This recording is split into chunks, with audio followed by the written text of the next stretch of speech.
Betrayed girl kicked out by family. Billionaire CEO rescues her and gives her the world's gentlest love. Welcome to this emotional journey. If you're new here, please hit that like button, subscribe for more heartfelt stories, and drop a comment telling us where you're watching from and what you think about Cleo and Thatcher's story. To my returning viewers, thank you for being here. Your support means everything. Now, let's dive into a love story that will make you believe in second chances. Cleo Carver's hands trembled as she stared at the suitcase on the front porch. Not her suitcase. Her entire life, crammed into one beaten-up piece of luggage that used to belong to her mother. The mother who'd been gone 4 years now. The mother who would have never let this happen. You need to understand, Cleo. Her father's voice came from behind the screen door. He wouldn't even look at her. 50 years of marriage to her mother, and he'd replaced her memory in less than 2. Victoria and we need to start fresh. The house is being renovated, and there's just no room for. No room for your daughter? The words tasted like ash. Cleo was 34 years old, standing on her childhood porch in Charleston's historic district, being discarded like outdated furniture. Say it, Dad. Say what you really mean. The August heat pressed down on her shoulders. Tourists wandered past on the cobblestone street, cameras out, admiring the rainbow-colored houses. Picture-perfect Charleston. Nobody saw the ugly parts. Victoria thinks it's best if you find your own place. There it was. Not even his decision. His new wife's. The woman who'd swooped in 6 months after Mama died, all blonde highlights and tennis bracelets and thinly veiled contempt for the daughter who reminded her husband of his first wife. I've been looking, Dad. I told you. The marketing business is slow right now, and rent in Charleston is. We can't keep supporting you forever. Supporting her. As if the $200 he'd given her last month was enough to survive in one of the most expensive cities in the South. As if she hadn't been the one taking care of Mama during those final months while he worked late, avoiding the reality of cancer eating away at the woman he'd promised to love in sickness and health. Cleo's phone buzzed.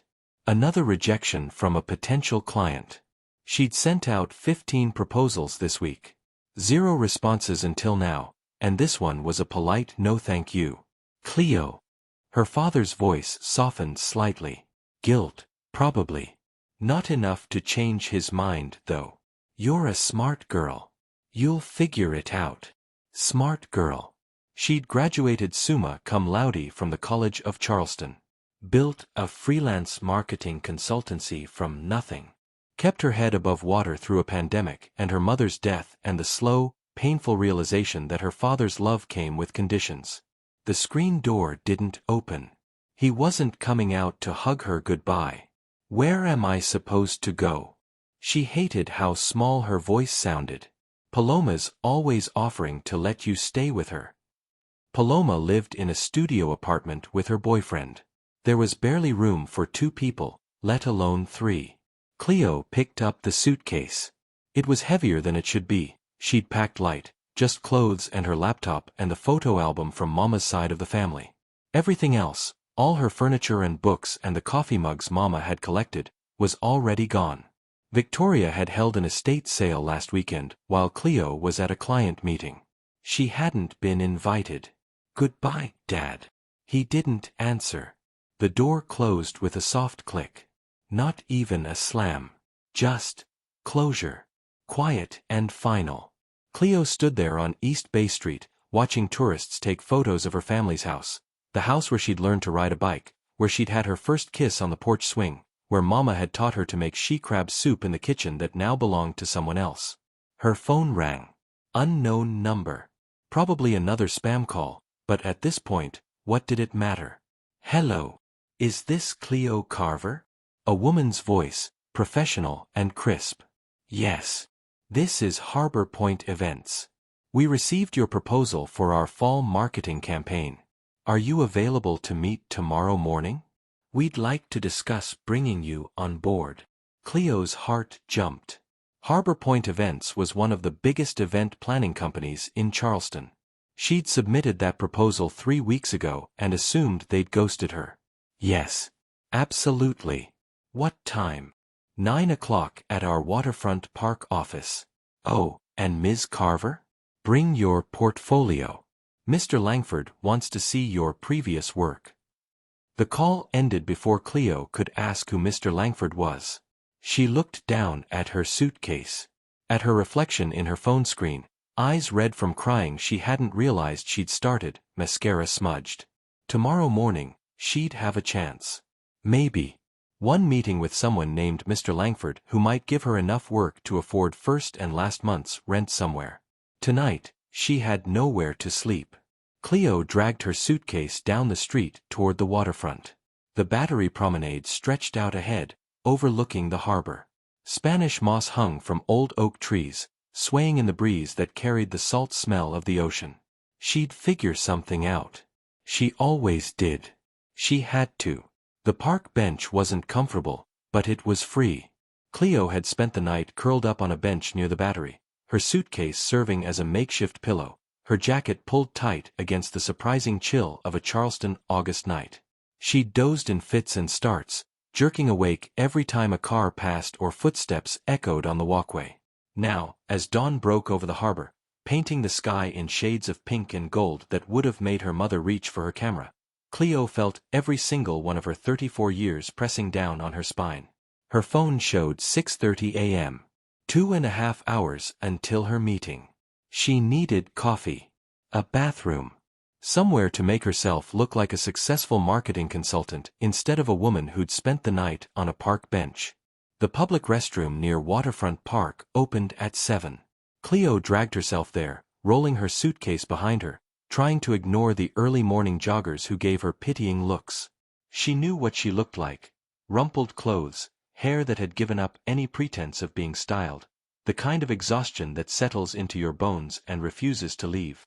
In the harsh fluorescent light of the bathroom, she did what she could. Wet paper towels to wash her face. The spare blouse from her suitcase, slightly wrinkled but professional enough. Makeup applied with shaking hands. Her hair pulled back into a low bun that looked intentional rather than desperate. By 7:30, she looked almost human. Almost like someone Harbor Point events might actually hire. She bought coffee from a street vendor, her last $10 until what? Until this meeting went well? Until her father changed his mind? Until the universe decided to stop punching her in the gut? The coffee was hot and strong and tasted like hope. Waterfront Park was already filling with tourists by 8 o'clock. Families with strollers, couples holding hands, an elderly man feeding pigeons. Normal people living normal lives, unaware that Cleo's entire world had collapsed in the past 24 hours. She sat on a different bench, the one near the pineapple fountain that had been there since she was a child.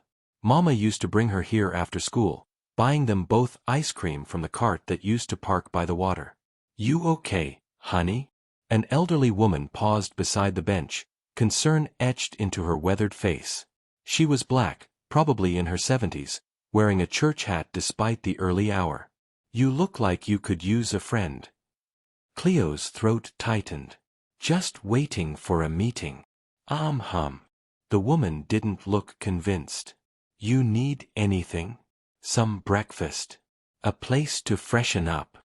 "I'm okay. Thank you, though." The woman reached into her purse and pulled out a $20 bill. "Take this. Whatever you're going through, baby, you don't have to go through it on empty." "I can't." "Yes, you can." The woman pressed the money into Cleo's hand. "The Lord puts people in our path for a reason. Maybe I'm supposed to be in yours today." She patted Cleo's shoulder. "Head up, baby. Whatever it is, it won't last forever." She walked away before Cleo could argue. Cleo stared at the $20. $20 from a stranger who saw something in her face, desperation, probably, and chose kindness instead of judgment. She tucked the money into her wallet and checked her phone. 8:45. Time to face Mr. Langford. Harbor Point Events occupied the second floor of a renovated building overlooking the water. The kind of place with exposed brick walls and modern furniture that cost more than Cleo's monthly grocery budget. She took the elevator up, her portfolio clutched against her chest like a shield. The receptionist looked up when Cleo entered. "You must be Ms. Carver. Mr. Langford is running a few minutes behind. Can I get you some water? Coffee? Water would be great." She sat in the waiting area, trying not to think about how the leather chair probably cost more than her suitcase and everything in it. Trying not to wonder what would happen if this meeting went badly. Where she'd sleep tonight. How she'd eat. The door to the main office opened. "Ms. Carver." Cleo stood, smoothing her skirt, plastering on her most professional smile. And that's when she saw him. Thatcher Langford was not what she'd expected. Most CEOs she'd worked with were middle-aged men in expensive suits who looked like they'd been born wearing ties. This man, tall, broad-shouldered, with dark hair that looked like he'd run his hands through it too many times and eyes so blue they seemed unreal, looked like he'd walked out of some billionaire romance novel her friend Paloma was always reading. He was also staring at her like he'd seen a ghost. "You're Cleo Carver?" "Yes." She extended her hand, professional despite the way her stomach had suddenly decided to do backflips. "Thank you for meeting with me, Mr. Langford." His handshake was firm, warm. He held on a fraction of a second too long. "Call me Thatcher." His voice was deep, with a trace of a Charleston accent that money and education hadn't quite erased. "And I should be thanking you. Your proposal was the most creative pitch we received." He was 38, she'd guess. Maybe 40. The kind of man who wore wealth like a second skin, custom suit, expensive watch, the confidence that came from never having to worry about sleeping on park benches. "Shall we?" He gestured toward his office. Cleo followed, hyper-aware of his presence behind her, of the way the receptionist watched them with barely concealed curiosity. His office was stunning. Floor-to-ceiling windows overlooking the harbor. A desk that probably cost more than most cars. But what caught Cleo's attention was the painting on the wall, a Charleston landscape, watercolor, capturing the Battery at sunset in a way that made her chest ache. "My mother painted that," Thatcher said, noticing her gaze. "She passed away 5 years ago." "It's beautiful." Cleo's voice came out softer than she intended. "My mom painted too. Watercolors. She loved capturing Charleston's light." "Loved." "She died 4 years ago. Cancer." Something shifted in his expression. Understanding, maybe. Shared grief recognized across the space between them. "I'm sorry." And he sounded like he meant it. "Thank you." The moment stretched, charged with something Cleo couldn't name. Then Thatcher cleared his throat and gestured to the chair across from his desk. "Let's talk about your proposal. I have some questions about your social media strategy." But Cleo had stopped listening. Because as she sat down, as she opened her portfolio, as she prepared to give the pitch of her life, one thought echoed through her mind. This man, this billionaire CEO with eyes like a summer sky and a mother who'd loved Charleston the same way Mama had, might be the only thing standing between her and complete disaster. She couldn't afford to mess this up. The meeting lasted 2 hours. 2 hours of Thatcher Langford asking questions that proved he'd actually read her proposal, not just skimmed it like most executives did. He wanted to know about her target demographic research, her conversion rate projections, her crisis management protocols. He challenged her assumptions, pushed back on her timeline, suggested alternatives that were actually good ideas. He treated her like a professional, like someone whose opinion mattered. Cleo had forgotten what that felt like. "This is impressive work," Thatcher said finally, leaning back in his chair. "Harbor Point Events has been struggling with brand awareness. Your strategy addresses exactly what we need." Cleo's heart hammered. "So you'd like to move forward?" "I'd like to offer you a 6-month contract. Full campaign management, with the possibility of extension if results match projections." He named a figure that made Cleo's breath catch.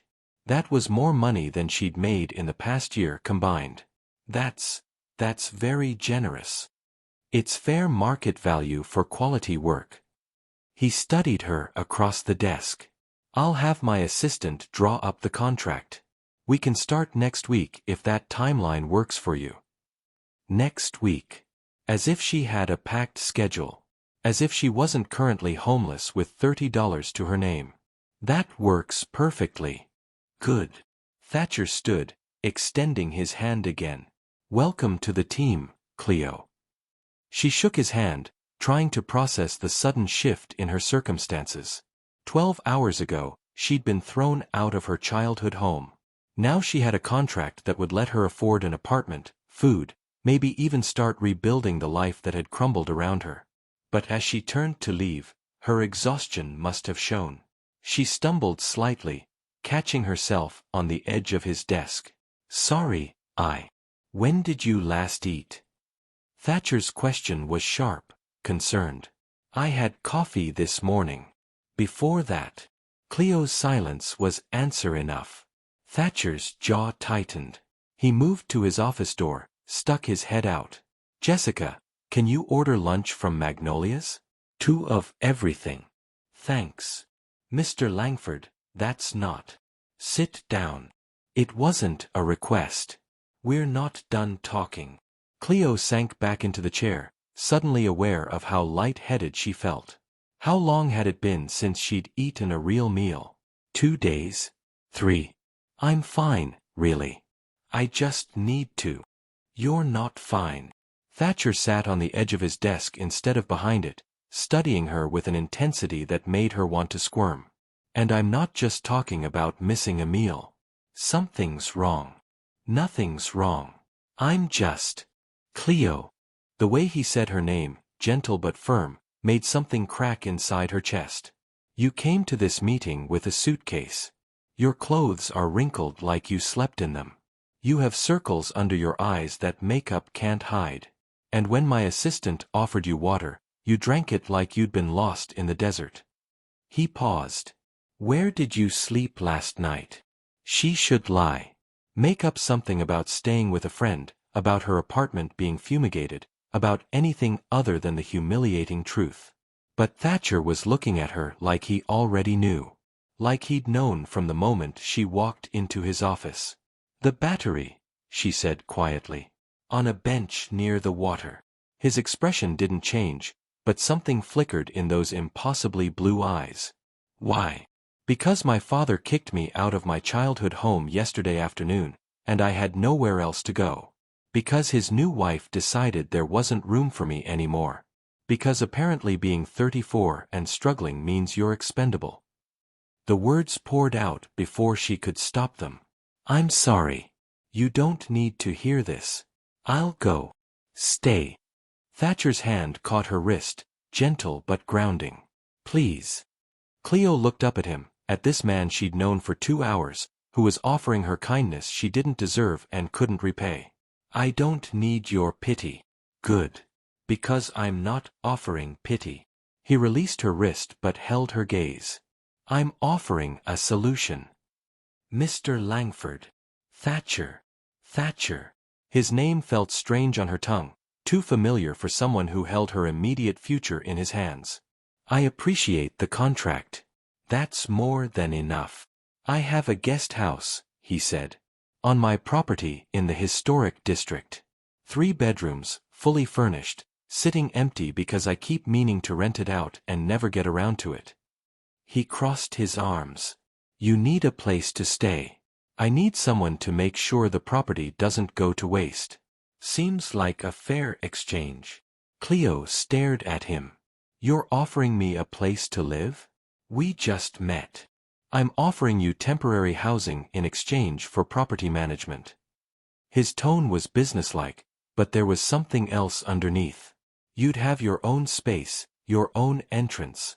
Rent-free for the duration of your contract, which would let you save money for your own place. Why would you do that? Thatcher was quiet for a moment. Then, 5 years ago, my father died of a heart attack. Sudden, no warning. I was 33, running a startup that was bleeding money, and I came home to find my mother sitting in the dark, completely lost. He looked out the window at the harbor. A neighbor, someone we barely knew, showed up with groceries every week for 6 months. Paid my mother's utility bills when she forgot. Sat with her when the silence got too loud. He turned back to Cleo. He told me, pay it forward when you can. That's all I ask. So this is charity. This is someone who understands what it's like to have the floor drop out from under you, offering a hand to someone else going through it. Thatcher's voice was gentle but firm. I'm not rescuing you, Cleo. I'm offering you a chance to rescue yourself. There's a difference. The door opened. Jessica came in with bags of food that smelled like heaven: she crab soup, shrimp and grits, fried green tomatoes, sweet tea so cold condensation dripped down the cups. Eat, Thatcher said. Then we'll discuss logistics if you're interested. And if you're not, the contract offer stands either way. No strings attached. Cleo looked at the food. At Thatcher, who was pulling plates from somewhere and serving her soup like this was the most natural thing in the world. At the painting his mother had made, capturing Charleston's light in a way that reminded her so much of Mama it hurt. She thought about the park bench. The restroom where she'd gotten ready this morning.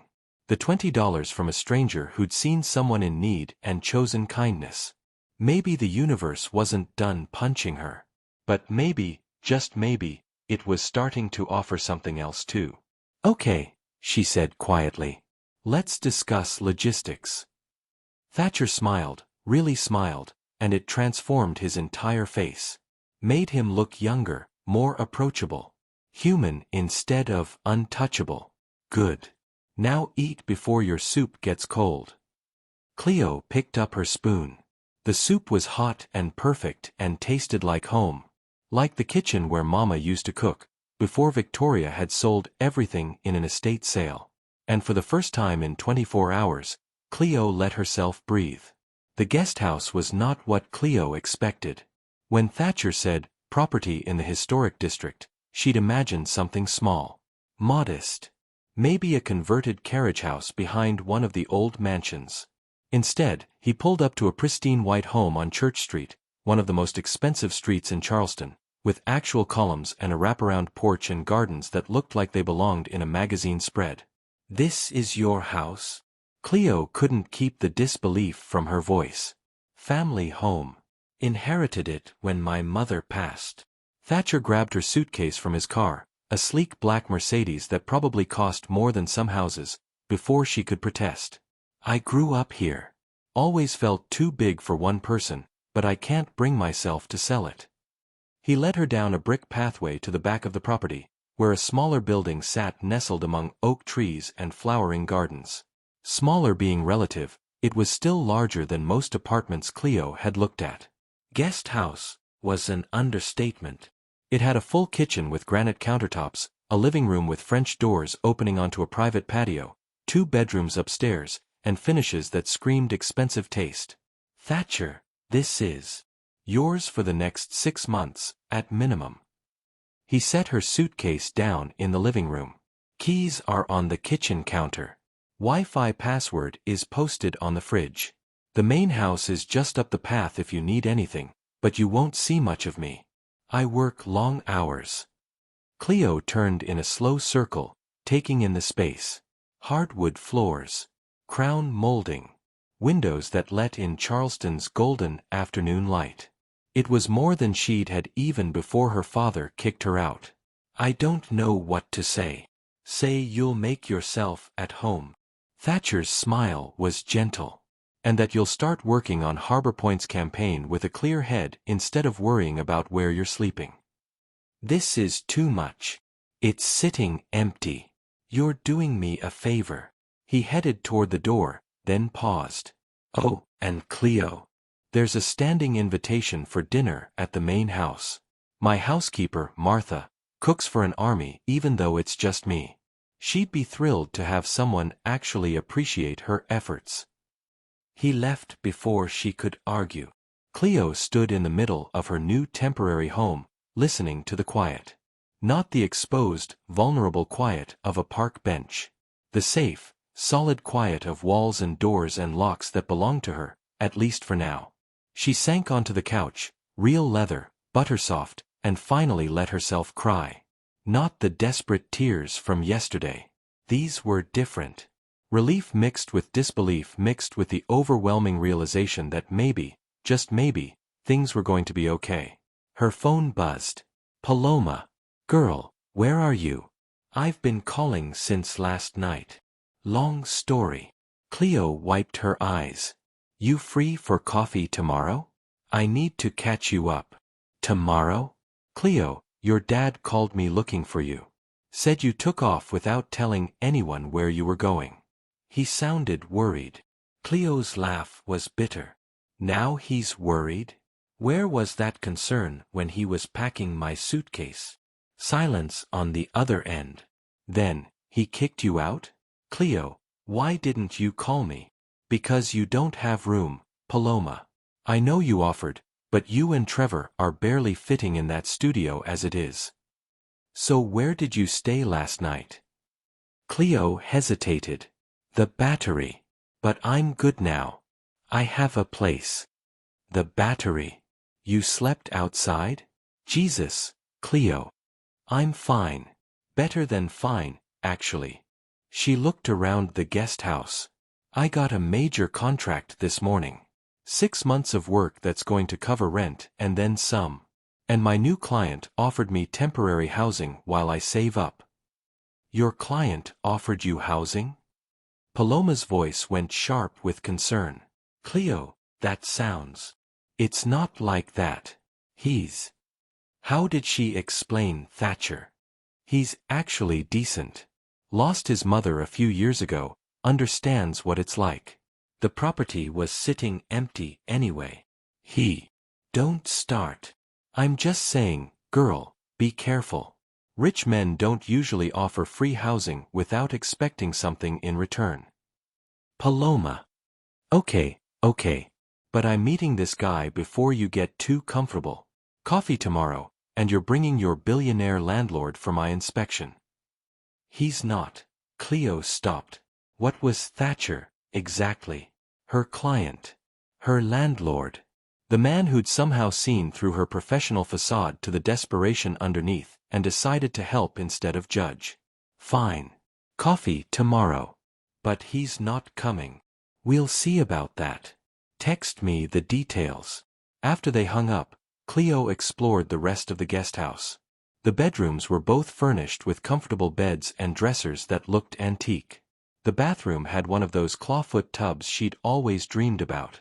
The kitchen was stocked with basics: coffee, sugar, some pasta and sauce in the pantry. Someone had prepared this place for her. Thatcher, probably, or his housekeeper Martha. Cleo unpacked her suitcase, hanging her few items of clothing in a closet that could have held 10 times as much. She set Mama's photo album on the nightstand in the main bedroom, running her fingers over the worn cover. I wish you were here to see this, Ma, she whispered. I don't know what I'm doing. I don't know if this is smart or stupid or somewhere in between. Mama's face smiled up from the first page of the album, young and beautiful and full of the joy that cancer had slowly stolen. She'd raised Cleo alone for the first 8 years, before Dad came into the picture. Before Victoria erased her from the home she'd made. A knock on the door interrupted her thoughts. Thatcher stood on the patio, hands in his pockets. He'd changed from his suit into jeans and a dark blue button-down with the sleeves rolled up. Somehow he looked even better casual, more real, less untouchable. Sorry to interrupt. I wanted to make sure you have everything you need. Everything's perfect. Thank you. Good. He didn't move to leave. Listen, I know Paloma probably gave you the safety talk about accepting housing from strange men. How do you know about Paloma? You listed her as a reference in your proposal. He smiled. I do my research. And she's right to be concerned. You don't know me.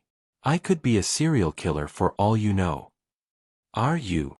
Not last time I checked. His smile widened. But in the interest of making you feel more comfortable, how about that dinner invitation? Martha's making her famous shrimp and grits. We can talk about the campaign, go over your contract, let you ask me any questions you have. Completely professional. Cleo knew she should say no. Should maintain boundaries between her professional life and personal life, between the man paying her and the man housing her. But the alternative was eating alone in this beautiful empty space, and suddenly that felt unbearable. What time? 7. Main house. Come casual. After he left, Cleo opened her laptop to start reviewing the Harbor Point materials he'd given her. But her mind kept drifting to Thatcher Langford. The way he'd looked at her in his office like he actually saw her. The way he'd offered help without making her feel small.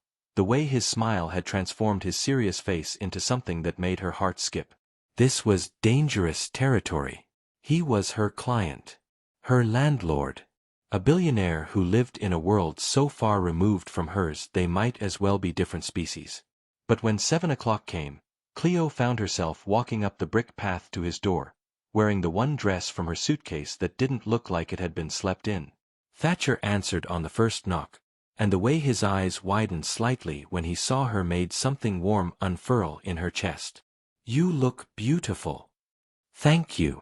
She was 34, old enough to take a compliment without blushing. But heat crept up her neck anyway. Come in. I hope you're hungry. The main house was even more stunning inside. High ceilings, original hardwood floors, antiques mixed with modern comfort. But what caught Cleo's attention were the paintings. Dozens of them, mostly Charleston scenes, all in the same watercolor style as the one in his office. Your mother's work. All of them. She painted every day, right up until... He cleared his throat. The cancer took her hands first. That was almost worse than watching it take the rest of her. My mama painted too, Cleo said quietly. Not as well, but she loved it. The doctors said the chemo would make her too weak to hold a brush, so she painted every single day for the 3 months between diagnosis and... She trailed off. Thatcher's hand found hers, warm and grounding. I'm sorry. That's not enough, but I'm sorry. They stood there in his foyer, two people who'd both watched their mothers die too young, connected by grief and understanding and something else Cleo couldn't name. Mr. Thatcher. A woman's voice called from deeper in the house. Is your guest here? The grits are getting cold. Thatcher squeezed her hand once before releasing it. That's Martha. Fair warning, she's going to adopt you immediately. He wasn't wrong. Martha was a round black woman in her 60s with kind eyes and a smile that could light up a room. She took one look at Cleo and pulled her into a hug that smelled like home cooking and love. Finally, someone for me to cook for besides this boy who barely eats. She swatted Thatcher's arm affectionately. You're too skinny, baby. We need to fix that.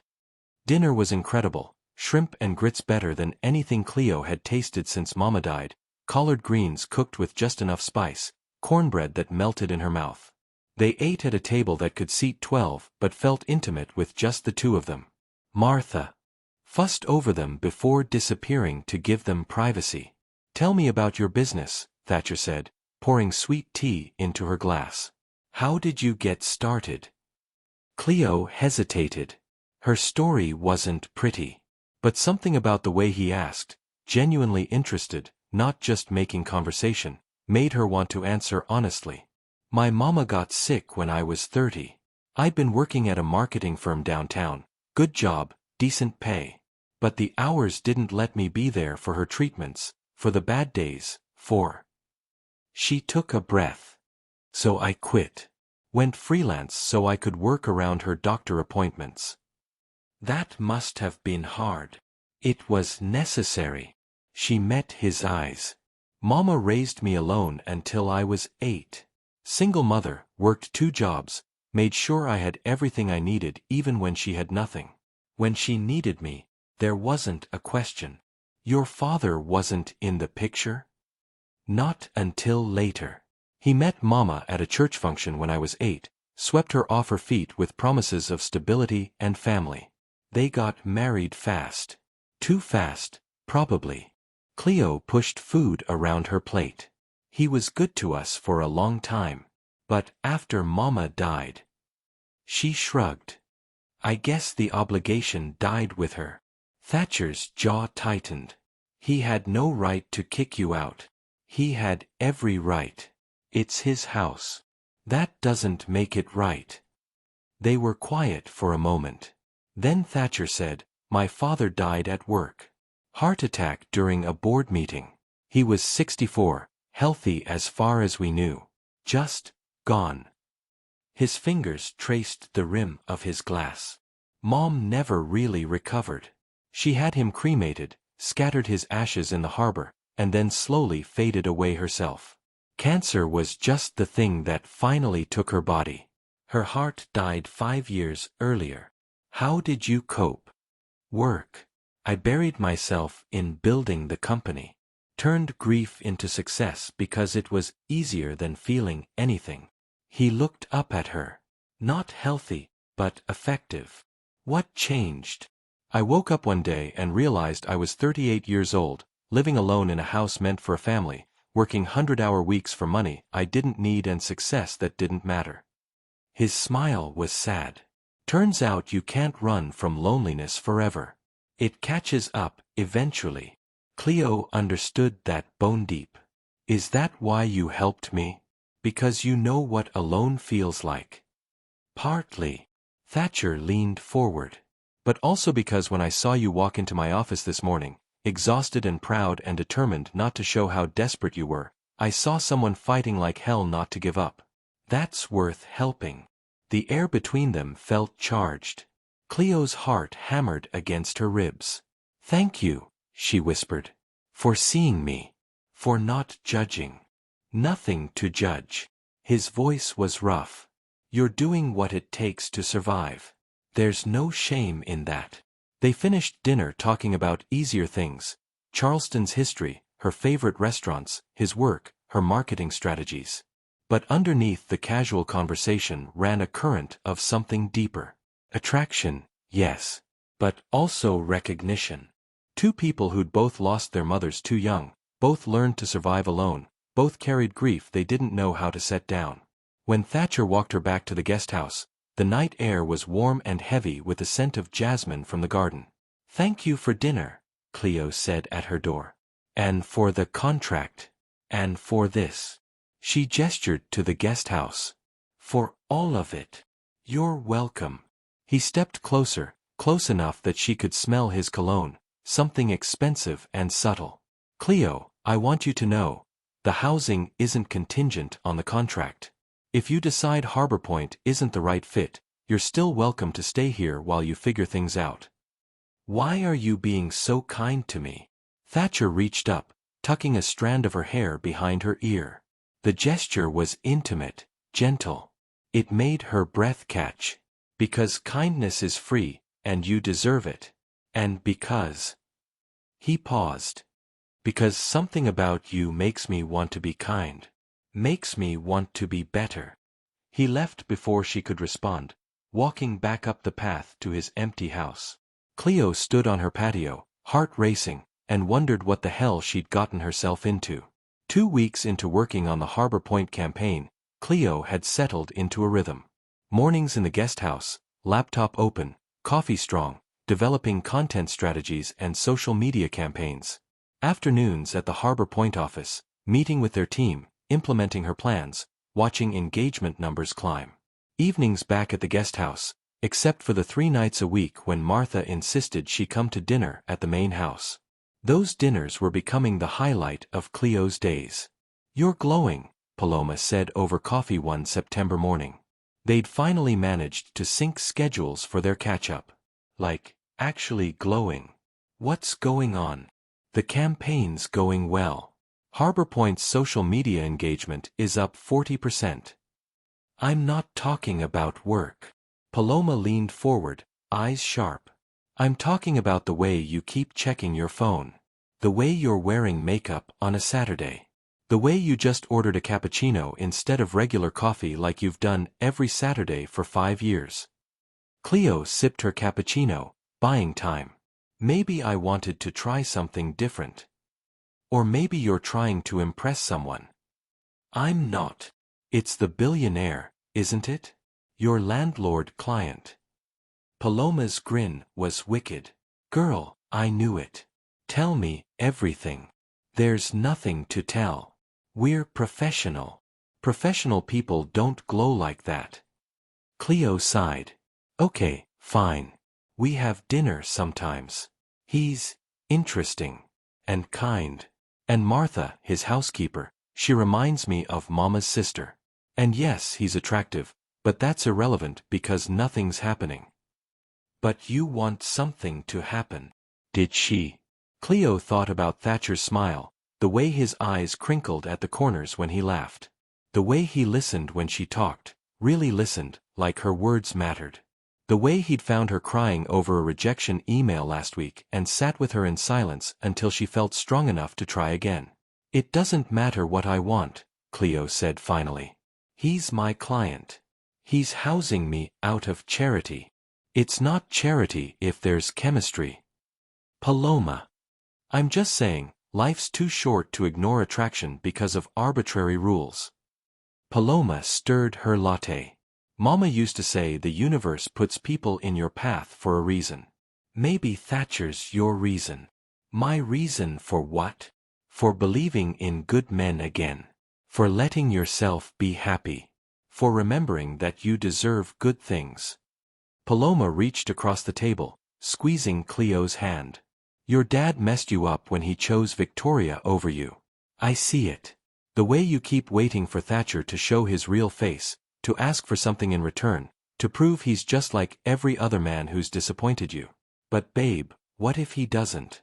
What if he's actually just good? Cleo's phone buzzed. A text from Thatcher. Martha's making gumbo tonight. You in? Before she could overthink it, she typed back. Absolutely. 7. Perfect. See you then. Paloma raised an eyebrow. Not interested, huh? Shut up. But walking back to the guest house that afternoon, Cleo couldn't stop smiling. That night, dinner started normally. Martha's gumbo, cornbread, easy conversation about the Harbor Point campaign and Charleston's upcoming fall festival. But there was tension underneath, a current that had been building for 2 weeks. After Martha left for the night, Thatcher opened a bottle of wine, something expensive that probably cost more than Cleo's weekly grocery budget used to be. To successful campaigns, he said, raising his glass. To new beginnings. Cleo clinked her glass against his. They moved to the living room, sitting on opposite ends of his couch with the wine bottle between them. Rain had started, gentle September rain that tapped against the windows. Can I ask you something? Thatcher's voice was careful. And you can tell me to mind my own business. Okay. Have you talked to your father since? Since he threw me out? Cleo took a long drink of wine. No. He called once, left a voicemail saying Victoria thought it was best if we had some space. As if it was mutual. As if I had a choice. That must hurt. It does. Every day. She looked down at her glass. The worst part is wondering if he ever really loved me, or if I was just something he tolerated for Mama's sake. Thatcher moved closer, closing the space between them. He's a fool. You don't know me well enough to say that. I know you're brilliant. I see it in your work. I know you're strong because you're still standing after everything life threw at you. I know you're kind because you thanked Martha for every meal like it was the first time anyone cooked for you. His hand found hers. And I know your father's a fool because he had someone extraordinary in his life and chose to throw her away. Cleo's eyes stung. Thatcher. I'm not done. His thumb traced circles on her palm. I know I shouldn't say this. I know there's a professional boundary here that I'm about to cross. But Cleo, you've been living in my guest house for 2 weeks and I can't stop thinking about you. The way you laugh at Martha's jokes. The way you sing in the garden when you think no one's listening. The way you look at my mother's paintings like you understand exactly what she was trying to capture. Her heart was pounding so hard she could hear it. This is a bad idea. Probably. You're my client. The contract has a clause. If we decide to pursue a personal relationship, Harbor Point can assign you a different point of contact. The work doesn't have to stop. You planned for this? Thatcher's laugh was shaky. I hoped for this. From the moment you walked into my office looking like you'd been through hell but refusing to break, I hoped. Cleo should pull her hand away. Should stand up, thank him for dinner, walk back to the guest house and pretend this conversation never happened. Should protect herself from the inevitable hurt when this rich, beautiful man realized she was just a woman with nothing to offer but baggage and broken pieces. But she was tired of protecting herself. Tired of being alone. Tired of pretending she didn't feel the electricity every time Thatcher was near. This is crazy, she whispered. I know. We barely know each other. Then let's change that. He cupped her face with his free hand, thumb brushing her cheekbone. Let me take you on a date. A real one. Not dinner in my house but out in Charleston, anywhere you want to go. What if it doesn't work? What if it does? Cleo closed her eyes. Mama used to say life was too short for what-ifs. Used to say that fear of falling was worse than the fall itself. Okay. Okay. Hope lit up Thatcher's face. One date. We see how it goes. If it's weird, we pretend this never happened and keep things professional. And if it's not weird, then we figure it out as we go. Thatcher's smile was brilliant.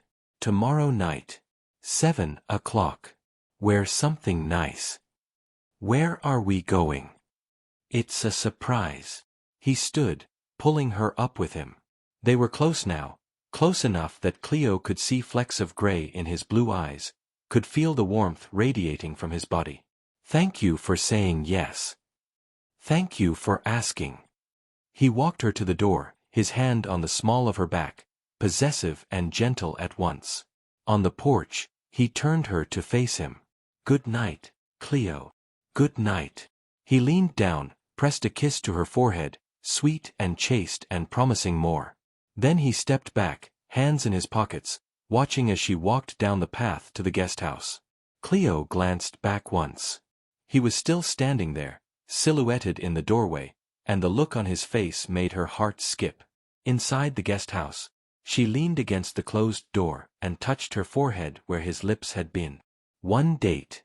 What was the worst that could happen?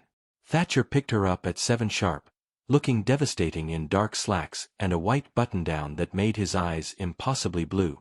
You look stunning, he said, his gaze traveling over her dress, the one nice outfit she'd bought with her first paycheck, a deep burgundy that hugged her curves and made her feel beautiful. So do you. He offered his arm. Shall we? The Mercedes smelled like leather and expensive cologne. Thatcher drove with one hand on the wheel, the other finding hers across the center console, fingers interlaced like they'd done this 1,000 times before. Are you going to tell me where we're going? Patience. He drove through downtown Charleston, past the market and Rainbow Row, until they reached the marina. A yacht waited at the dock, not enormous but elegant, with lights strung across the deck and a table set for two. Thatcher. Too much. He looked suddenly uncertain. I wanted to impress you, but if this is too much, it's perfect. And it was. Not because it was expensive, though it clearly was, but because he'd put thought into it. Had remembered she loved the water, loved Charleston's harbor views, loved the way the city looked at sunset from the battery.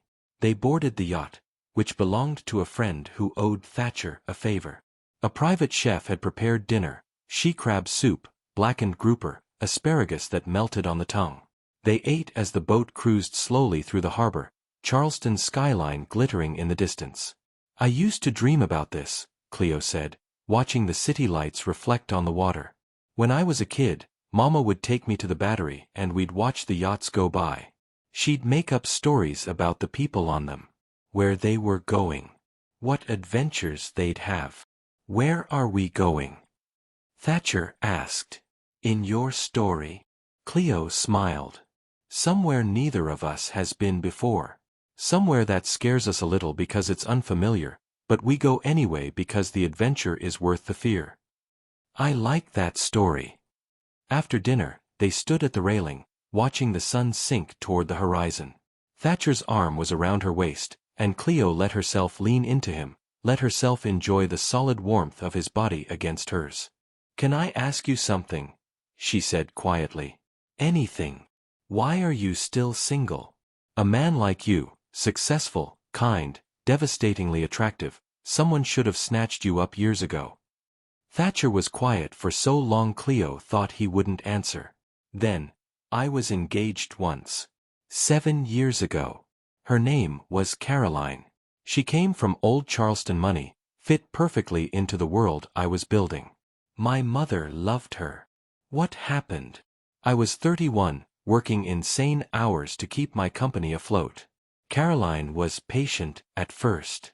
Said she understood.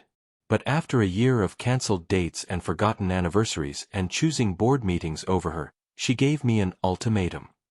His arm tightened around Cleo. "Her or the business? I chose the business. Do you regret it?" "I regretted hurting her. But no, I don't regret the choice. Because the truth is, if I'd really loved her the way she deserved, there wouldn't have been a choice. She'd have been the business and the board meetings and everything else combined." He turned to face Cleo. "I've dated since. Casually. Nothing serious because nothing felt worth the risk of getting hurt again. Until you walked into my office looking like a hurricane in human form, and I thought, oh, this is what I've been waiting for." Cleo's breath caught. "Thatcher, I'm not saying I'm in love with you. We barely know each other. But I want to know you. Every stubborn, brilliant, beautiful piece of you. I want to hear about your dreams and your fears and why you sing in the garden. I want to know what makes you laugh and what makes you cry and how you take your coffee at 2 in the morning when you can't sleep. This is our first date. I know. And maybe I'm moving too fast. Maybe I'm scaring you off." His hands cupped her face. "But I spent 7 years being careful. Being safe. Choosing logic over feeling. And you know what I have to show for it? An empty house and a successful company, and nobody to share any of it with." "What are you saying?" "I'm saying I don't want to be careful with you. I don't want to pretend I'm not falling for you when I am. I don't want to waste time playing games or following rules about what's appropriate." His forehead rested against hers. "I want you, Cleo. All of you. Your broken pieces and your strength and your terrible habit of singing off-key in the shower." "I don't sing off-key." "You absolutely do." Cleo laughed, but it came out shaky because her eyes were burning with unshed tears. "This is crazy. A month ago, I was sleeping on a park bench. Now I'm on a yacht with a billionaire who's telling me he's falling for me. This doesn't happen in real life. It's happening in ours. What if I'm not ready? What if I'm too broken for this? Then we'll be broken together." Thatcher's thumb traced her lower lip. "I'm not asking for perfect, Cleo. I'm asking for real. For honest. For you to let me in even though it's terrifying. Because I promise you, I'm terrified too." "Of what?" "Of how much I want this. Of how much I want you. Of screwing this up because I've never felt like this before and I don't know the rules." He smiled, soft and vulnerable. "Teach me. Teach me how to do this right." Cleo reached up, threading her fingers through his hair. "Kiss me first. Then we'll figure out the rest." Thatcher didn't need to be told twice. His lips met hers, gentle at first, testing.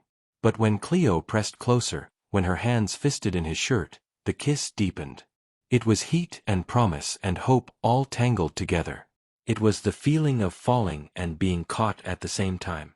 When they finally broke apart, both breathing hard, Thatcher rested his forehead against hers. "That was... yeah."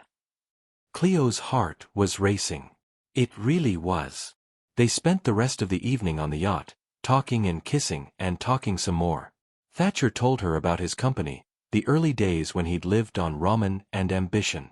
Cleo told him about Mama's final days, about holding her hand while she slipped away, about the guilt that still ate at her for not being able to save her.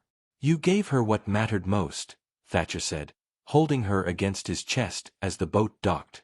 "You were there. You didn't run. That's everything." When he walked her to the guest house, it took every ounce of Cleo's willpower not to invite him inside. "I should go," Thatcher said, but he didn't move. "If I don't go now, I won't go at all. Would that be so bad?" His groan was half frustrated, half amused. "You're killing me. And yes, it would be bad because I'm trying to do this right. Court you properly. Show you I'm in this for more than." Cleo silenced him with a kiss. When she pulled back, she smiled. "I appreciate the chivalry. But for the record, I'm in this too. Whatever this is." "Whatever this is," he echoed, smiling. "Good night, Cleo. Good night." She watched him walk away, then went inside and immediately called Paloma. "I was right," she said when her friend answered. "You were right. He's..." "Paloma, I think I'm in trouble." "Good trouble or bad trouble?" Cleo touched her lips, still tingling from Thatcher's kisses. "The best kind of trouble." The next 2 weeks were a blur of stolen moments and growing intimacy. Dinners at the main house turned into late-night conversations on the porch, wine glasses forgotten as they talked about everything and nothing. Thatcher started leaving her coffee on the guest house patio every morning, always prepared exactly how she liked it. Cleo started finding reasons to stop by his office during the day, ostensibly about the campaign but really just to see his smile when she walked through the door. Harbor Point's social media engagement was up 70%. The fall festival campaign she designed had gone viral, bringing in twice the expected ticket sales. She was succeeding, thriving, even. But good things never lasted. Not in Cleo's experience. The call came on a Thursday afternoon in late September. Unknown number, which she almost didn't answer. But something made her pick up. "Cleo." Her father's voice. She hadn't heard it in over a month. "I need to talk to you." Her hand tightened around the phone. "Now you want to talk? Can you meet me? Tomorrow, at Waterfront Park. Noon. Why? Please. It's important." Cleo should have said no. Should have told him to leave her alone, that he'd made his choice and she'd made hers.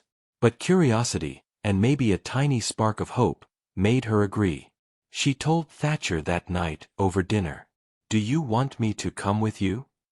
His hand covered hers on the table. "No. I need to do this alone." She paused. "But thank you for offering. If he hurts you again..." "He's already hurt me. Whatever he says tomorrow can't make it worse." She was wrong. Her father looked older when she met him at the park. Grayer. More tired. He stood near the pineapple fountain, hands in his pockets, looking like a man who'd spent the past month reconsidering his choices. "Cleo." Relief flooded his face when he saw her. "You look good. Healthy. What do you want, Dad?" "Victoria and I." He cleared his throat. "We're having some financial difficulties. The renovations cost more than expected, and with my retirement account not performing as well as projected." Understanding hit like a slap. "You need money. Just a loan. Temporary. Until things stabilize." Cleo laughed, bitter and sharp. "You kicked me out. Left me homeless. And now you want me to give you money. You're my daughter. I was your daughter when you threw my suitcase on the porch. I was your daughter when Victoria sold Mama's things without asking. I was your daughter when you chose her over me." Her voice rose. "But now that you need something, suddenly I matter again? That's not fair." "You're right. It's not fair. None of this is fair." Cleo stepped closer. "Do you know where I slept the night you kicked me out? On a bench at the Battery. In the dark. Alone. Terrified. And you know what the worst part was? I kept thinking you'd call. That you'd realize what you'd done and come find me and apologize." Her eyes burned. But you didn't. You only called when you needed something from me. I made a mistake. You made a choice. And I'm making one now. She started to walk away. Cleo, wait. Her father grabbed her arm.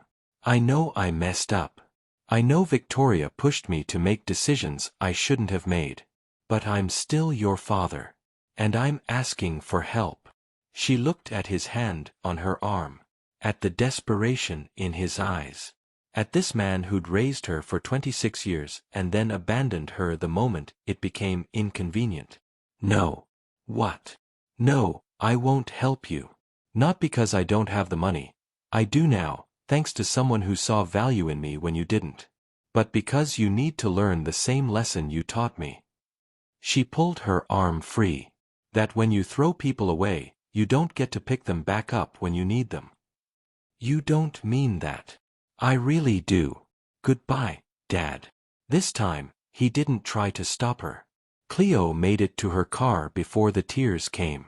Great, heaving sobs that shook her whole body. Not because she regretted what she'd said, she didn't. But because saying it meant accepting that her father would never be the man she needed him to be. Her phone rang. Thatcher. Hey, she managed, voice thick.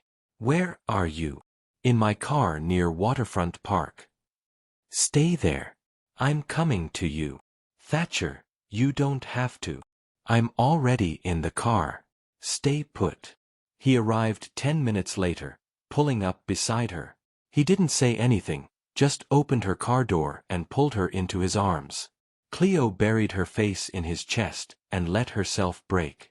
He wanted money, she said when she could speak again. My father.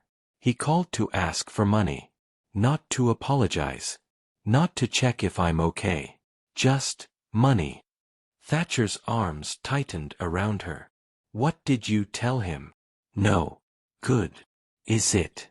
Because now I'm wondering if I'm being petty. If I should have been the bigger person. Stop. He pulled back, cupping her face so she had to look at him. You weren't petty. You were honest. And you set a boundary that you needed to set.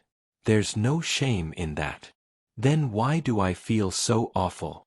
Because you're a good person with a good heart, and you wanted your father to be better than he is. His thumb brushed away her tears. But his failures aren't yours to carry. Cleo leaned into his touch. Take me home. Always. They drove back to his house in silence, Thatcher's hand holding hers the entire way. At the guest house, he walked her to the door. Do you want me to stay? He asked. Just to sit with you. Nothing else. I don't want you to be alone right now. Cleo nodded, too drained to speak. They sat on her couch, Cleo curled against Thatcher's side, his arms around her. He didn't try to fix it or offer platitudes. He just held her while she cried out the grief of losing her father for the second time. Eventually, exhausted, Cleo fell asleep. When she woke hours later, the sun had set. Thatcher was still there, still holding her, his own eyes closed. She studied his face in the dim light filtering through the windows. The strong jaw, the slight stubble, the way his expression softened in sleep. This man who'd come to her immediately, who held her without expectation, who made her feel safe in a way she'd forgotten was possible. She was falling in love with him. The realization should have terrified her. But instead, it felt right. Like something inevitable that had been building since the moment they met. Thatcher's eyes opened, finding hers in the darkness. Hi. Hi. How are you feeling? Better. Because you're here. He tucked hair behind her ear, the gesture achingly tender. I'll always be here. For as long as you want me. What if I want you forever? The question hung between them, vulnerable and honest. Thatcher's smile was slow and beautiful. Then I guess we have the same timeline. He kissed her, soft and sweet and full of promise. And for the first time in months, Cleo let herself hope that maybe, just maybe, her story could have a happy ending after all. October arrived with cooler temperatures and a crisis Cleo didn't see coming. She was at the Harbor Point office, finalizing their winter campaign strategy, when her phone exploded with notifications. Text messages, emails, social media tags. Her personal Instagram, which she rarely used, had hundreds of new followers. Her DMs were flooded with messages from people she didn't know. Is it true you're dating Thatcher Langford? Gold digger alert. How much is he paying you? Poor homeless girl bags billionaire. Sounds fake. Her hands shook as she scrolled through the vitriol. Someone had leaked their relationship. Posted photos of them at dinner, on the yacht, walking through Charleston hand in hand. The captions were cruel, painting her as an opportunist who'd seduced a wealthy man for his money. The office door opened. Her supervisor, Rebecca, looked uncomfortable. Cleo, we need to talk. Her stomach dropped. About what? About your relationship with our client. Rebecca closed the door. Look, nobody here judges you for your personal life. But there are concerns about the optics. If it looks like you secured this contract through personal means, it reflects poorly on Harbor Point. That's not what happened. I got the contract before. I know. But perception matters in this business.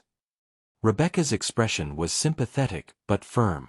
The board is asking you to clarify the nature of your relationship with Mr. Langford. And if you're romantically involved, they'd like to reassign the account. Reassign? But the numbers are incredible. Engagement is up, sales are up. Your work has been excellent. That's not in question. But we need to maintain professional boundaries with our clients. Cleo's phone rang. Thatcher. She sent it to voicemail.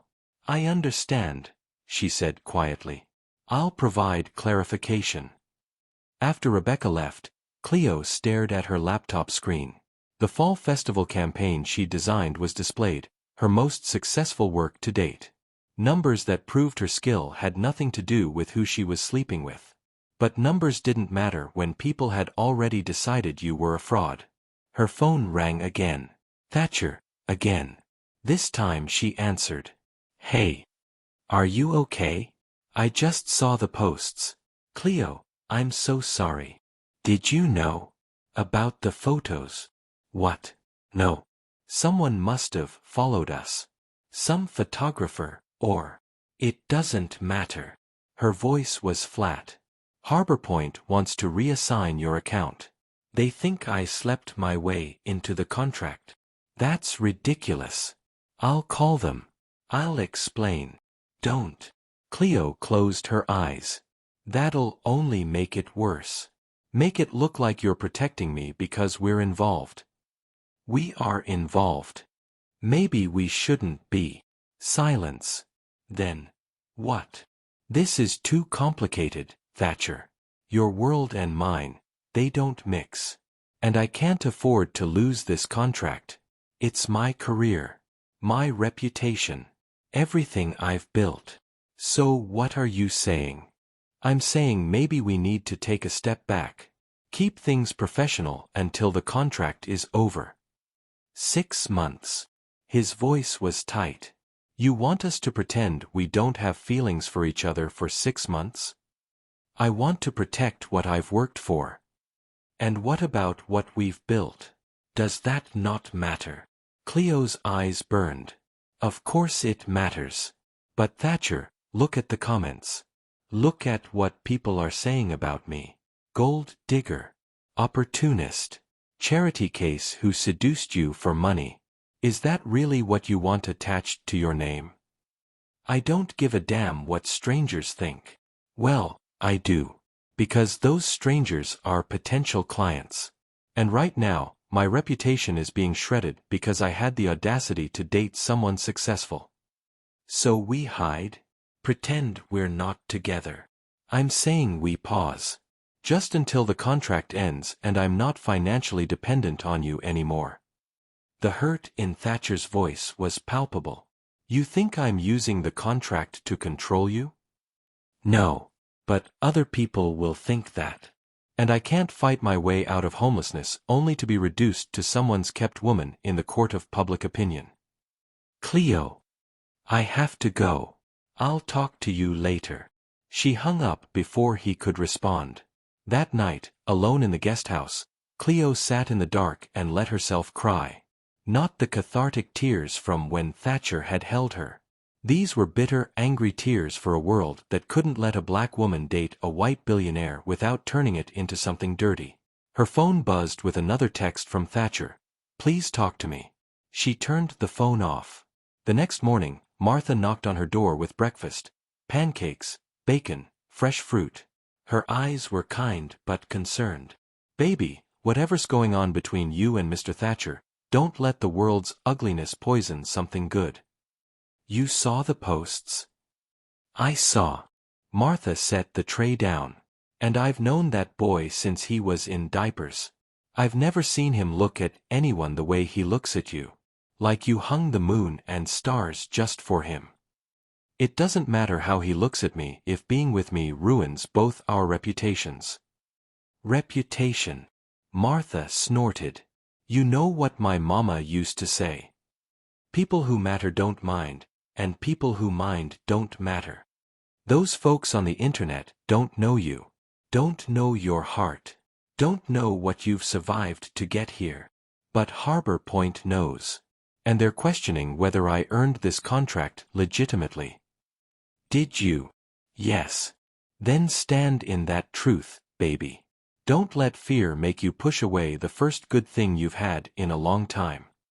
After Martha left, Cleo opened her laptop. The emails were worse than the social media posts. Anonymous messages calling her every slur imaginable. Accusing her of being a prostitute, a user, a parasite latching onto Thatcher's wealth. One email made her stomach turn. You really think a man like him wants you for anything but your body? He'll get bored and throw you away just like your father did. You're nothing. Her phone rang. Paloma. I'm coming over, her friend said without preamble. Don't argue. I'm already in the car. Paloma arrived 20 minutes later with wine, ice cream, and righteous fury. First, we're going to get drunk. Second, we're going to plan how to destroy everyone who came for you. Third, you're going to tell me why you're pushing away a man who clearly adores you. It's complicated. Love is always complicated. That doesn't make it wrong. They sat on the patio, wine glasses full, Charleston's afternoon sun warm on their faces. What if they're right? Cleo said quietly.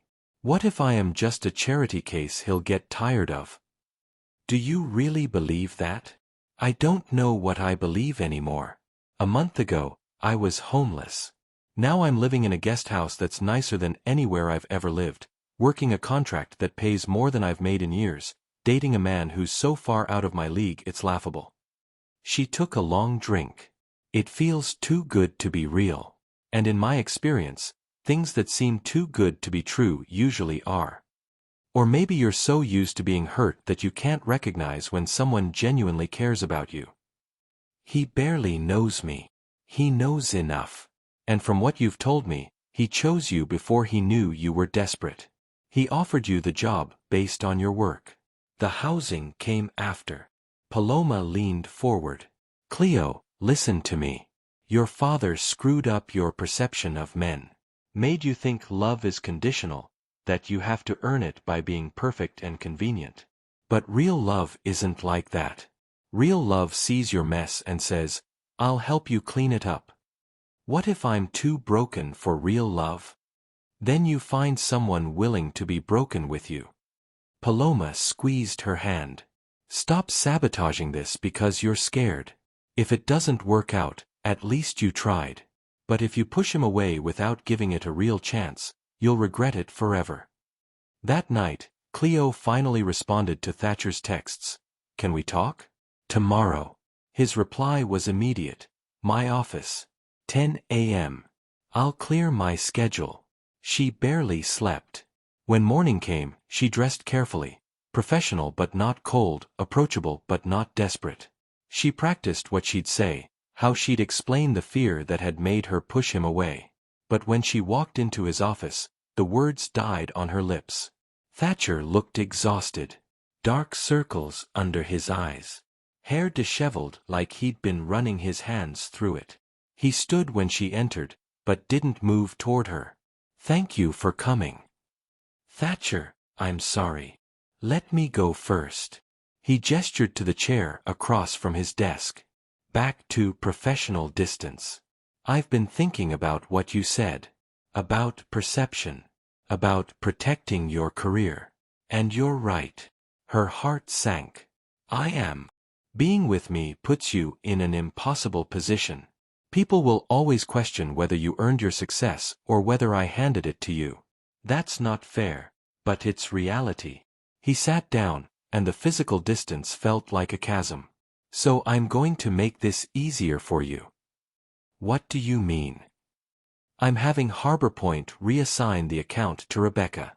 You'll still get full credit for the work you've done, but officially, you'll report to her instead of me. That removes any conflict of interest." "Thatcher, I'm also going to tell you something I should have told you from the beginning." He met her eyes. "The guest house isn't temporary. It's yours. I'm signing it over to you.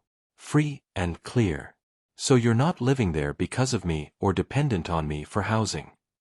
Cleo's heart hammered. "You can't just give me a house." "I can, and I am. My lawyer is drawing up the papers. You'll own it outright. No mortgage, no strings, no obligation to me whatsoever." His voice was steady, but pain flickered in his eyes. "That way, whatever happens between us is pure. No power imbalance. No financial entanglement. Just you and me, if that's what you want." "Why are you doing this?" "Because you were right to be scared. There is a power imbalance, and it's not fair to you.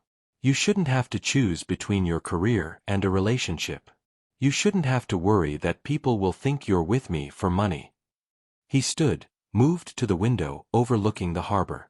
"But Cleo, I need you to understand something. When I look at you, I don't see a charity case. I don't see someone beneath me or someone I'm helping out of obligation. I see the woman I'm falling in love with." The words hung in the air between them. "You're falling in love with me?" Her voice was barely a whisper.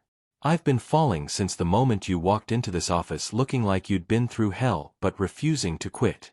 I fell harder every time you sang off-key in the garden. Every time you laughed at Martha's stories. Every time you looked at my mother's paintings like you understood exactly what she was trying to say." He turned to face her. "I fell completely the night you cried in my arms about your father, and I realized I'd do anything to take away your pain." Tears streamed down Cleo's face. "Thatcher, you don't have to say anything. I'm telling you this so you know where I stand. The house is yours regardless. The contract reassignment is happening regardless. But if you want to give us a real chance, no complications, no dependencies, just two people seeing if this feeling between us is real, I'm here. I'll wait as long as you need." Cleo stood on shaking legs, crossed the space between them, looked up at this man who'd just restructured his entire professional relationship with her, who was literally giving her a house, who'd said he was falling in love with her without expecting anything in return. "I don't want you to wait." Hope flared in his eyes. "No. No. Because I'm not falling anymore." She reached up, cupping his face in her hands. "I already fell. Completely. Terrifyingly. And I'm pretty sure I love you too." Thatcher's breath caught. "Pretty sure. Okay, I'm definitely sure. I love you, Thatcher Langford. I love your kindness and your terrible habit of working too late and the way you look at me like I'm something precious. I love that you see me, really see me, and you're still here." He kissed her then, deep and desperate and full of all the emotion they'd been holding back. When they finally broke apart, both breathing hard, Thatcher rested his forehead against hers. "We're going to figure this out," he said. "The gossip will die down. The trolls will find someone else to torment. And we'll still be here, building something real. What if it gets worse before it gets better? Then we handle it together." He held her tighter. "I'm not going anywhere, Cleo. Not unless you tell me to. Don't go. Never. They stood there in his office, holding each other, and for the first time since the scandal broke, Cleo let herself believe that maybe love could be stronger than fear. That maybe she deserved good things. That maybe, just maybe, her story could have a happy ending after all. But neither of them knew that the worst was still to come. Thank you so much for reading parts 1 to 8. We've reached 9,000 words together, and this is where we pause for now. Cleo and Thatcher have confessed their love, but the storm isn't over yet. What happens when Victoria and Daniel discover where Cleo's been living? Will the social media attacks get worse? Can their love survive the pressure? If you're loving this Charleston romance, please like this video, subscribe for parts 9 to 12 coming soon, and comment below. Do you think Thatcher and Cleo can make it through this storm? Are you Team Thatcher and Cleo? Let me know your thoughts. And tell me where you're watching from. I love hearing from viewers around the world. To my returning viewers, you're the best. Thank you for coming back for another emotional journey. Parts 9 to 12 will bring the resolution you're waiting for. The grand gesture. The happily ever after. The moment that makes all this heartache worth it. See you in the next part. 2 hearts.